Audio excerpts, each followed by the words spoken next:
శ్రీ కాణిపాక వరసిద్ధి వినాయకుని సేవలో ఏపీ శాసనసభ స్పీకర్ చిత్తూరు జిల్లా పూతలపట్టు నియోజకవర్గం కాణిపాక వరసిద్ధి వినాయక స్వామి వారిని ఆంధ్రప్రదేశ్ శాసనసభ స్పీకర్ అయ్యన్న పాత్రుడు కుటుంబ సమేతంగా దర్శించుకున్నారు. పూతలపట్టు శాసనసభ సభ్యులు డాక్టర్ కలికిరి మురళీమోహన్, కాణిపాక ఆలయ ఈవో శ్రీమతి కె వాణి, అర్చక వేద పండితులు రాజగోపురం వద్ద ఆయనకు ఘన స్వాగతం పలికారు. మేళ తాళాలతో పూజా సామాగ్రిని తీసుకెళ్లి స్వామివారికి ప్రత్యేక పూజలు నిర్వహించి మొక్కులు తీర్చుకున్నారు. అనంతరం ఆశీర్వాద మండపంలో శాసనసభ స్పీకర్ కుటుంబ సభ్యులకు వేద పండితులచే స్వామివారి శేష వస్త్రాలు ఆశీర్వాదం అందించి స్వామివారి తీర్థ ప్రసాదాలు అందించారు.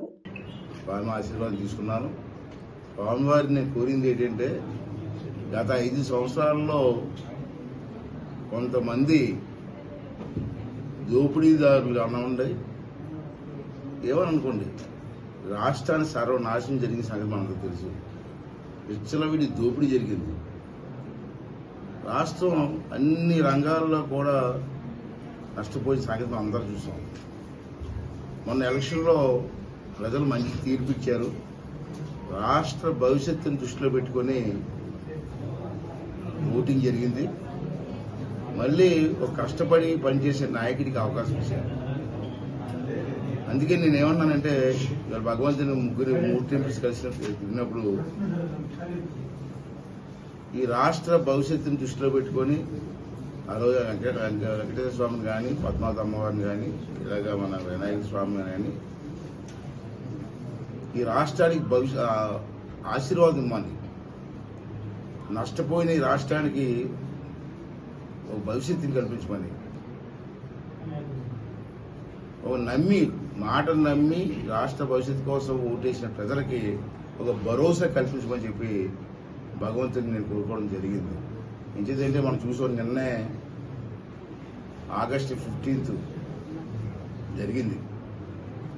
మనంతా కూడా పండగ చేసుకున్నాం స్వతంత్ర దినోత్సవాన్ని. 78 సంవత్సరాలు అయిపోయింది స్వతంత్రం వచ్చి. ఆ రోజు దేశ స్వతంత్రం కోసం ఎంతో మంది మహానుభావులు ప్రాణత్యాగం చేశారు. త్యాగం వేరు, ప్రాణత్యాగం వేరు. ప్రాణత్యాగం చేశారు. అంటే నేనేమంటానంటే, ఇప్పటికీ కొంతమంది మాట్లాడుతుంటారు, ఏం చేశారు, ఏం జరిగింది, 78 సంవత్సరాలు అయింది, ఏం జరిగింది అంటే, జరిగింది, జరగకపోవడం లేదు. ఆ రోజు పెద్దలు యోచించి ఇచ్చారని మనకి స్వతంత్రాన్ని, మనకు మాట ఇచ్చారు, నేను ప్రాణత్యాగం చేసేది సరే మీకు స్వతంత్రాన్ని ఇస్తానని. ఆ మాట నిలబెట్టుకున్నారు. వాళ్ళు ప్రాణాలు కూడా ఇచ్చారు. వాళ్ళు ప్రాణత్యాగం వల్ల స్వతంత్రం వచ్చి 78 సంవత్సరాలు అయింది. చాలా రంగాలు ఇంప్రూవ్ అయ్యాం, కాదనట్లేదు. అయితే నేనేమంటానంటే, ఆ పెద్దలందరూ కూడా ప్రాణత్యాగం చేసి స్వాతంత్రాన్ని మాకు ఇచ్చారు. ఇచ్చి వాళ్ళు వెళ్ళిపోయారు. ఇప్పుడు మన బాధ్యత ఏంటి? వాళ్ళ త్యాగాన్ని మట్టిపాలు చేయడమా, వాళ్ళ త్యాగాన్ని నాశనం చేయడమా? వాళ్ళు మనకి ఇచ్చినటువంటి బహుమతిని ఇంకా మెరుగుపరిచి ఈ రాష్ట్ర భవిష్యత్తుని ముందుకు తీసుకెళ్లి అన్ని రంగాల్లో కూడా అభివృద్ధి చేసి మన ప్రాంతాన్ని అభివృద్ధి కోసం కృషి చేయాలన్నది నా భావన. ఇవాళ ఉంది, ప్రధానమంత్రి గారు ఉన్నారు. ఆ రోజు పివి నరసింహరావు గారి టైంలో కానీ వీళ్ళంతా కూడా అభివృద్ధి జరగలేదనడం జరిగింది. ఇంకా జరగవలసిన అవసరం ఉంది. దానికోసం ప్రజలు కూడా దీన్ని సహకరించవలసిన అవసరం ఉంది. నాయకులు కూడా చిత్తశుద్ధితో పనిచేయవలసిన అవసరం ఉంది. అందుకే నేను ఏమంటానంటే, మనం అసెంబ్లీలో కూడా చెప్పాను. నేను ఫస్ట్ టైం అసెంబ్లీలో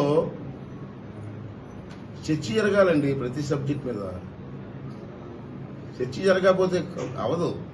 పబ్లిక్లో అవేర్నెస్ రావాలంటే చర్చ జరగాల. సపోజ్ ఇరిగేషన్ సిస్టమ్ చర్చ జరగాల, వెడగోని ప్రాంతాలు చర్చ జరగాల. ఇటువంటి చర్చ జరిగినప్పుడు ప్రజలకు అవేర్నెస్ వస్తుంది. నాయకులకు కూడా మనం ఎక్కడున్నాం, మనం ఏం చేయాలి, మన టార్గెట్ ఏంటో అర్థమవుతుంది. అంటే అసెంబ్లీలో కూడా నేను అందరినీ, ఎమ్మెల్యేలు అందరినీ కోరుతున్నాను. ఆ పార్టీ ఈ పార్టీ లేదు, ఏ పార్టీ వాళ్ళకైనా యాజ్ అ స్పీకర్కైనా అవకాశం ఇస్తా. కొంతమంది నందేస్తారు, బయట వింటున్నాను, పేపర్లో చూస్తాను, స్పీకర్ గారు మాకు అవకాశం ఇస్తారా అని. ఇదిగో అది మీ రైట్. అది ఎమ్మెల్యేగా మీ రైట్ ఉంది, మాట్లాడే హక్కు మీకు ఉంది. అందరికీ అవకాశం ఇస్తాను, అనుమానం లేదు. కానీ సభా సాంప్రదాయాల్ని, సభా గౌరవాన్ని నిలబెట్టవలసిన అవసరం మీకుంది.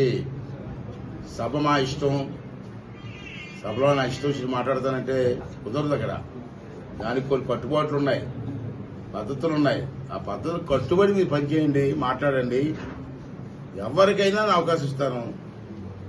సాంప్రదాయాలు గౌరవించి పద్ధతి ప్రకారం మాట్లాడండి. రాష్ట్ర భవిష్యత్తు కోసం మాట్లాడండి. అంతేకాని మా ఇష్టం వచ్చి మాట్లాడుతానంటే నేను ఎందుకు ఊరుకుంటాను యాజ్ ఎ స్పీకర్గా? నాకు